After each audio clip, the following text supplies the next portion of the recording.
Maganda rin kasi malinis ang bakuran, kaya nag-exercise si Manong at saka si Nana Lucia. Healthy, para healthy ang body, laging napapawisan.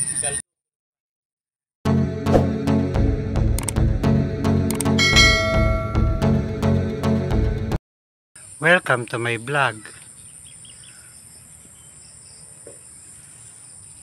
Andito tayo sa bakuran, sa likod ng bahay. Medyo lumabas tayo ng bahay para naman ma-update natin kung ano lang ang ganap dito sa likod ng bahay.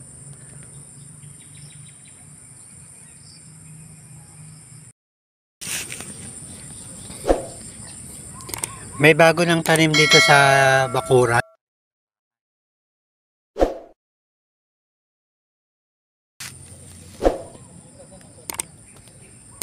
Tinaniman ng talong yung mga pagitan ng saging. Ito yung mga saging lakatan. Bali mga sawi lang ito ng mga unang tinanim. Madali siyang magsuwi kaya dumadami yung tanim na saging na lakatan.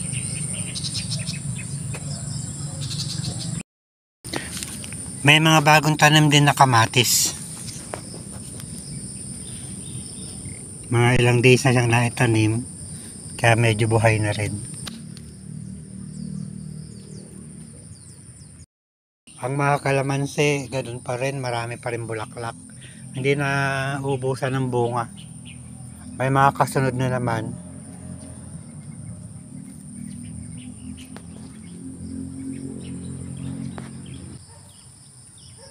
Kadami pa rin yung bunga. Mga bagong tanim din na sili. Mga ilang puno lang naman. Meron ding mga tanim na kamoting baging.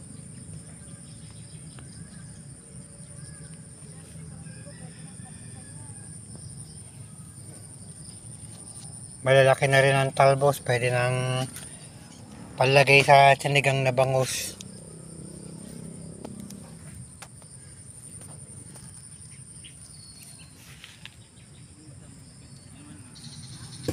Puno ng saluyot, talbusan.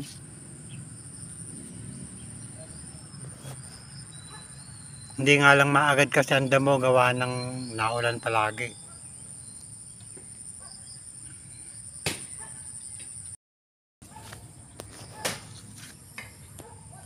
Ang ganda ng mga talbos niya, oh. Saluyot talaga.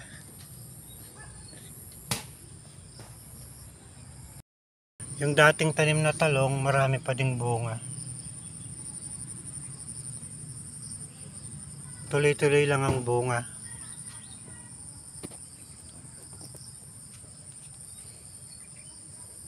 Ito yung unang tanim na talong pa. Tinabasan lang ng sanga, kaya nagsanga ng bago. Tapos namunga na ulit.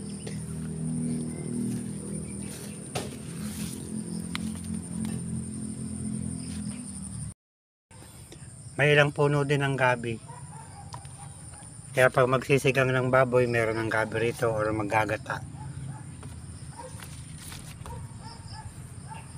May makukuhanan ng gabi, laing na gabi.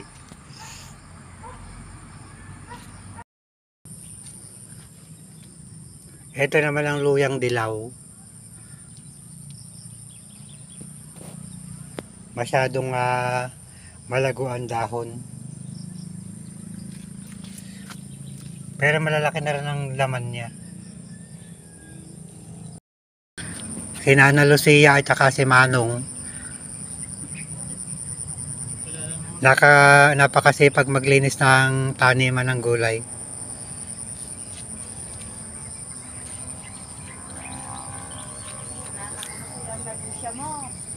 Mabait naman ako.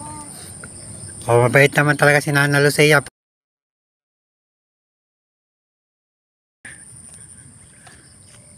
Ito yung pinag-anihan ng palay. Hindi siya maararo gawa ng araw-araw naman kasi umuulan. Bali ang tinataniman na lang ng gulay yung kabilang side, yung mismong malapit sa likod ng bahay. Ayan lang naman, tapos ito yung palayan.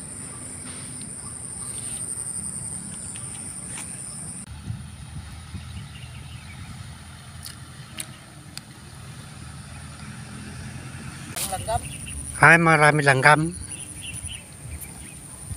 At si Don Paquito nag-i-spray ng mga langgam para mabawas-bawasan ang langgam. Binubunot mo yung kwan? Puno ng palay. Ay, puno ng kawayan.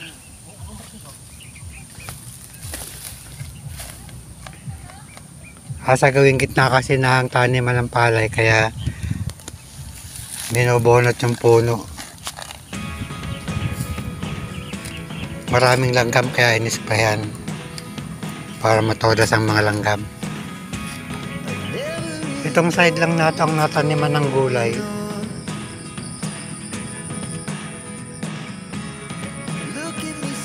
Yung tinaniman ng palay, hindi na siya natamnan.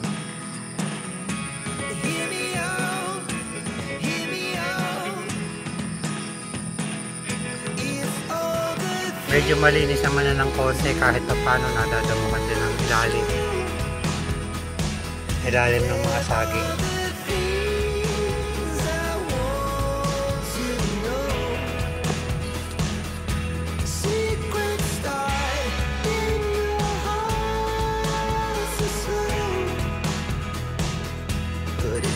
Marami ng bunga yung mga saging na lakatan. Tapos ang bilis pa niya magsuwi. Kaya marami na namang bagong itatanim. Maganda rin kasi malinis ang bakuran, kaya nag-exercise si Manong at saka si Nana Lucia. Para healthy ang body, laging napapawisan.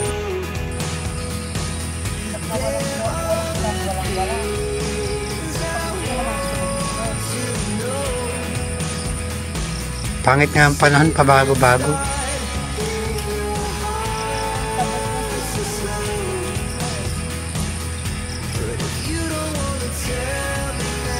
Maganda lang pagmasdan, malinis ng bakuran.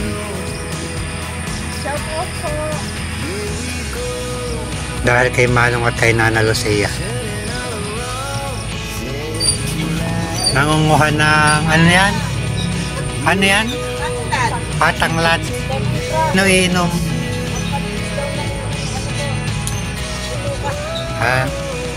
Baka pumuti naman ang bituka natin dyan. Madaming bunga ang bayabas. Ito, may iba pa lang pero pwede natong nguyang-nguyain.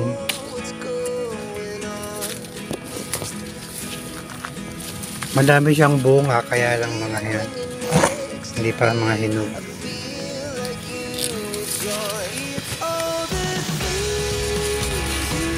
Medyo hinog na ito. Makapalang balat. Kasarap. Sarap ng hangin.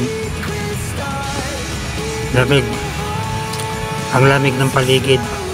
Mahangin na.